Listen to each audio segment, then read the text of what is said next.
Las raíces de la medicina. Galeno de Pérgamo. Claudio Galeno Nicon de Pérgamo, más conocido como Galeno, fue un médico, cirujano y filósofo griego del Imperio Romano. Considerado uno de los más completos investigadores médicos de la Edad Antigua, sus puntos de vista dominaron la medicina europea a lo largo de más de 1000 años, en campos como la anatomía, la fisiología, la patología, la farmacología y la neurología, así como la filosofía y la lógica. Galeno se formó bajo influencia griega y al amparo de uno de los mayores templos dedicados a Esculapio, Asclepios. Estudió medicina con dos seguidores de Hipócrates, Estraconio y Sátiro, y aún después visitó las escuelas de medicina de Esmirna, Corinto y Alejandría. Finalmente viajó a Roma, donde su fama como médico de gladiadores le llevó a ser elegido médico del emperador Marco Aurelio. En la Edad Media, los escritos de anatomía de Galeno se convirtieron en el pilar de los estudios universitarios de los médicos medievales, pero debido a la caída del Imperio Romano de Occidente en el siglo V, estos acusaron un evidente estancamiento intelectual. Sin embargo, en el Imperio Bizantino y en el Califato Abbasí se continuaron estudiando y aportando avances. Algunas de las ideas de Galeno eran incorrectas, pues nunca diseccionó un cuerpo humano debido a los tabúes sobre esta práctica en la sociedad grecorromana. Pese a esto, también realizó aportaciones notables. Corrigió el error de Erasístrato, quien creía que las arterias llevaban aire, y es considerado uno de los primeros experimentalistas de la medicina.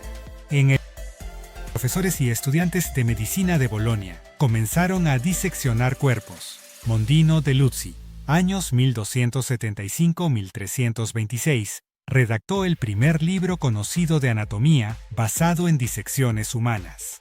Se le dio el nombre de Claudio en la Edad Media, pero esto parece ser un error historiográfico que se subsanó en la Edad Moderna, cuando sus textos ganaron una renovada aceptación.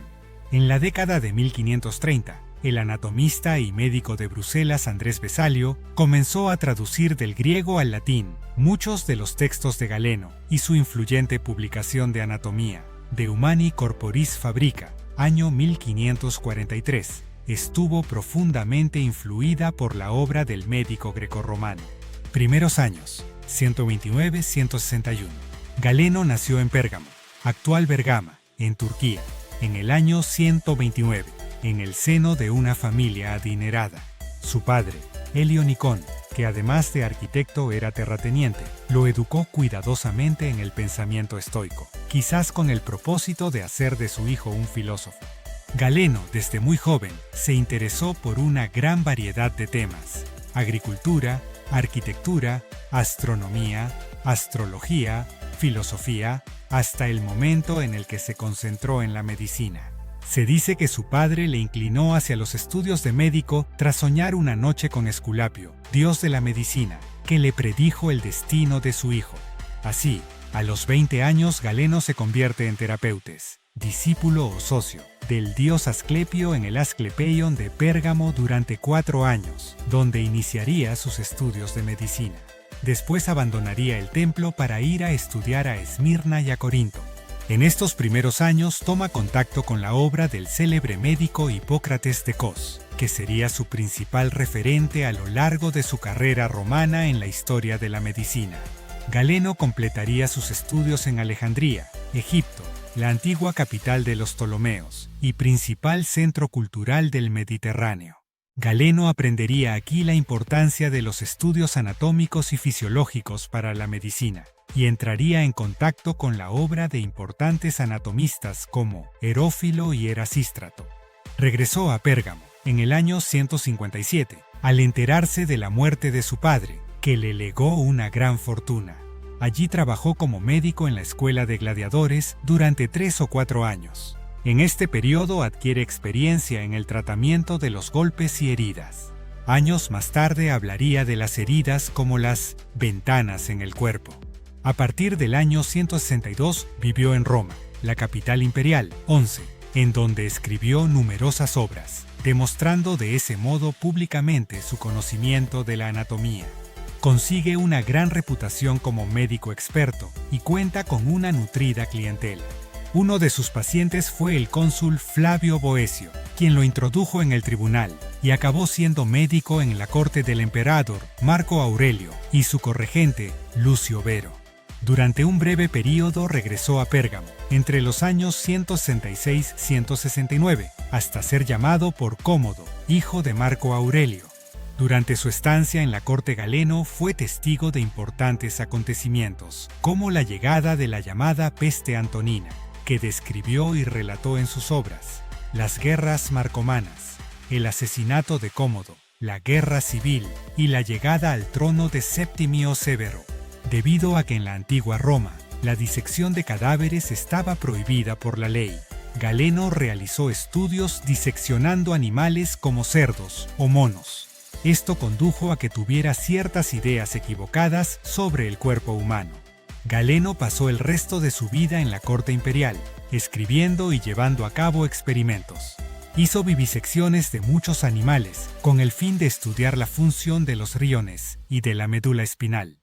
Escribió fundamentalmente en griego, ya que en la medicina de la época tenía mucha más reputación que el latín.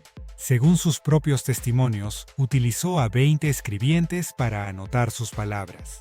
En 191, un incendio destruyó algunas de sus obras. Su principal obra, Método Medendi, sobre el arte de la curación, ejerció una enorme importancia en la medicina durante 15 siglos. La fecha de su muerte se ha estimado tradicionalmente en torno al año 201, basando esta conjetura en referencias del siglo X del léxico de Suda. Sin embargo, otros expertos retrasan la fecha de su muerte hasta el año 216. El gran prestigio del que gozó, no solo en Roma, se debió en parte a su gran actividad literaria, con más de 400 textos, de los que nos han llegado unos 150, principalmente a través de traducciones de gran mérito en la época, pero limitada fiabilidad. En 2015 se descubrió un palimpsesto de su obra, de los preparados y los poderes de los remedios simples, que se espera arroje luz sobre algunas características del autor. La obra de Galeno se basa en la tradición hipocrática, a la que une elementos del pensamiento de Platón y Aristóteles, que recibe a través del estoicismo de Posidonio. Además, tuvo una excelente formación que le permitió conocer en profundidad las distintas escuelas médicas del momento y añadir a todo ello sus contribuciones originales.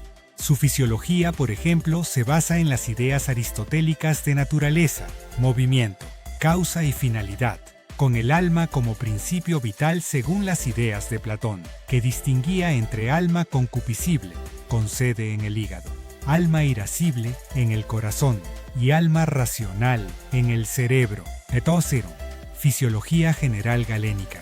Se entiende por fisiología general, el estudio de los conceptos básicos de la teoría del mundo clásico sobre el funcionamiento del cuerpo, virtudes, operaciones y espíritus.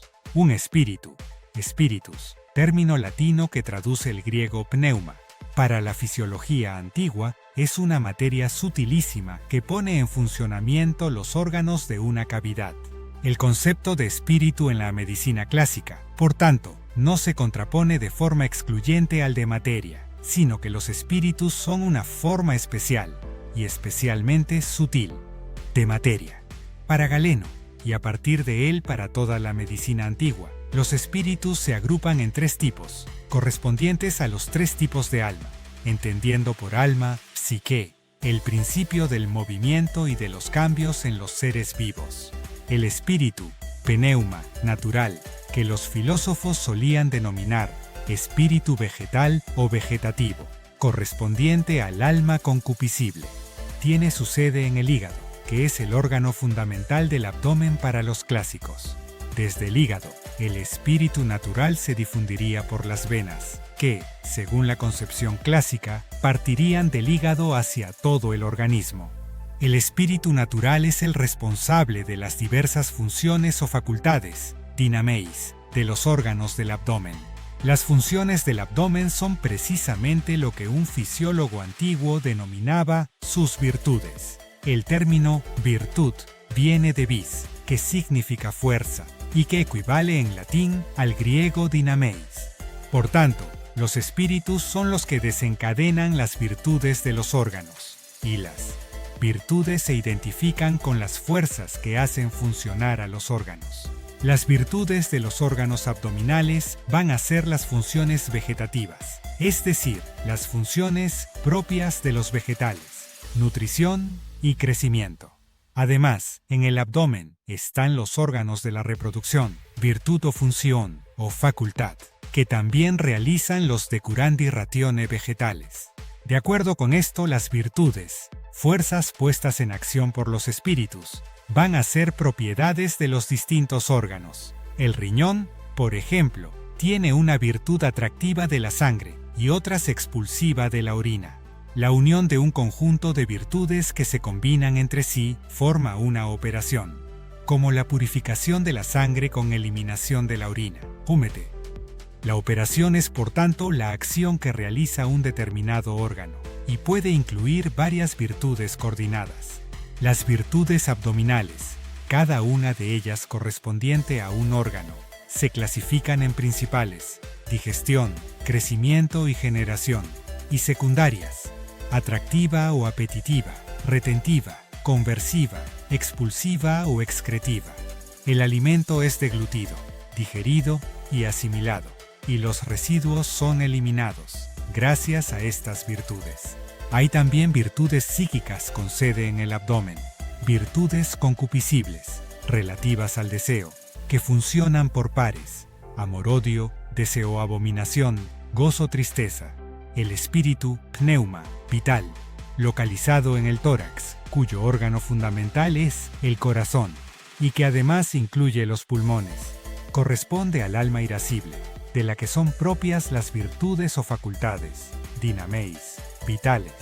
El espíritu vital sería responsable de las virtudes y operaciones que mantienen la vida, la respiración, el latido cardíaco y el pulso. Este último no era para los antiguos simplemente la transmisión del latido cardíaco, sino una fuerza o virtud propia de la pared arterial, la virtud pulsífica, distinta de la virtud del latido cardíaco. Tradicionalmente la muerte se determinaba por el cese de estas funciones torácicas, y se concebía como la desaparición del espíritu vital.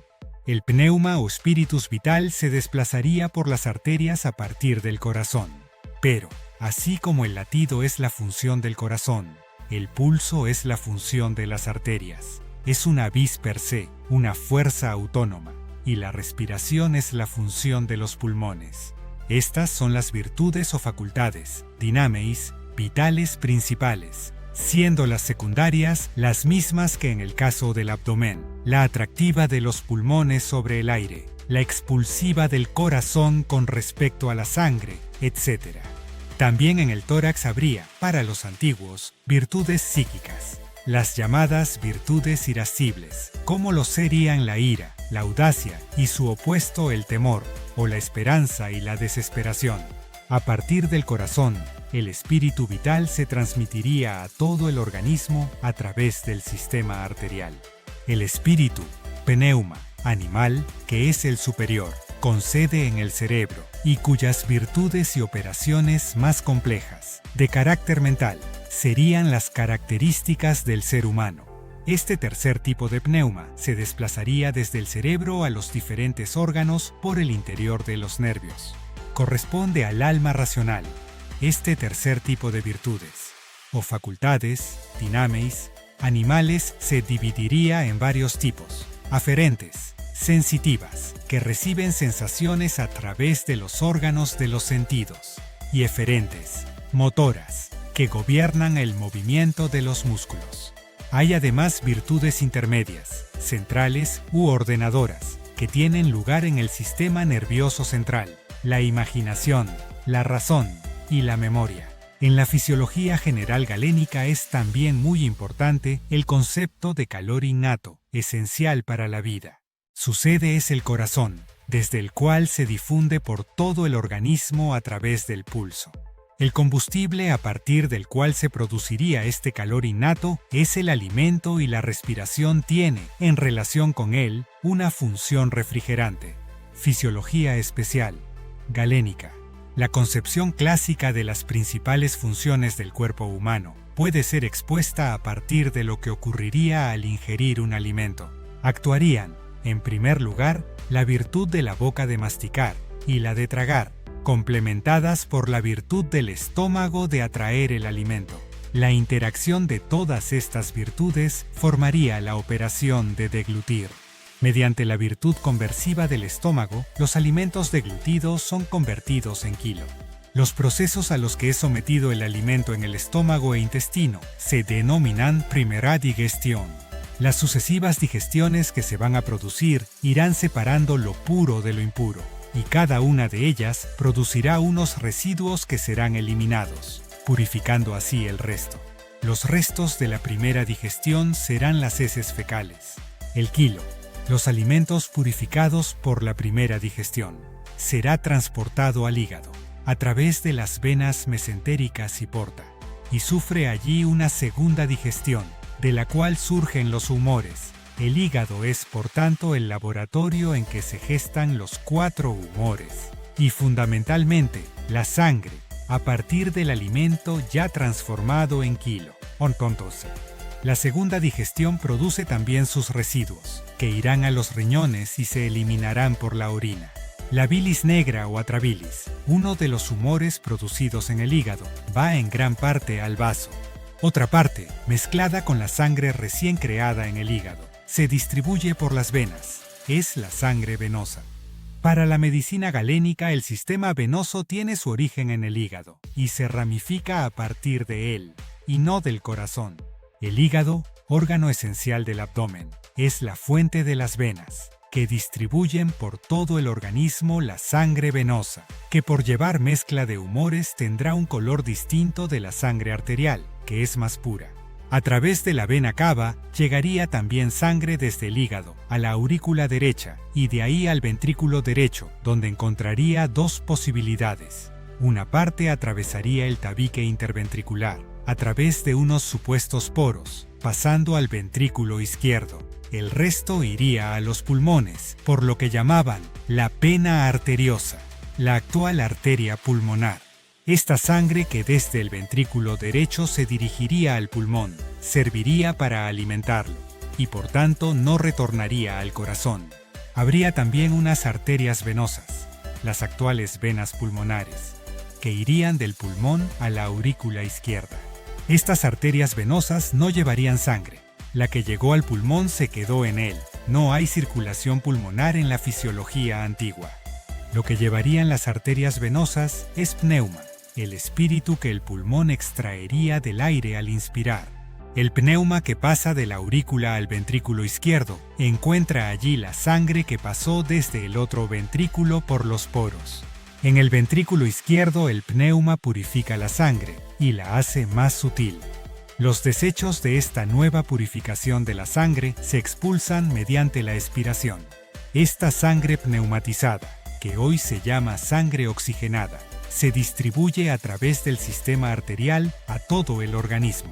En las distintas partes del cuerpo se encuentran anastomosis o comunicaciones arteriovenosas donde mezclarán los 2 tipos de sangre. La sangre venosa procedente del hígado y la pneumatizada que viene del ventrículo izquierdo.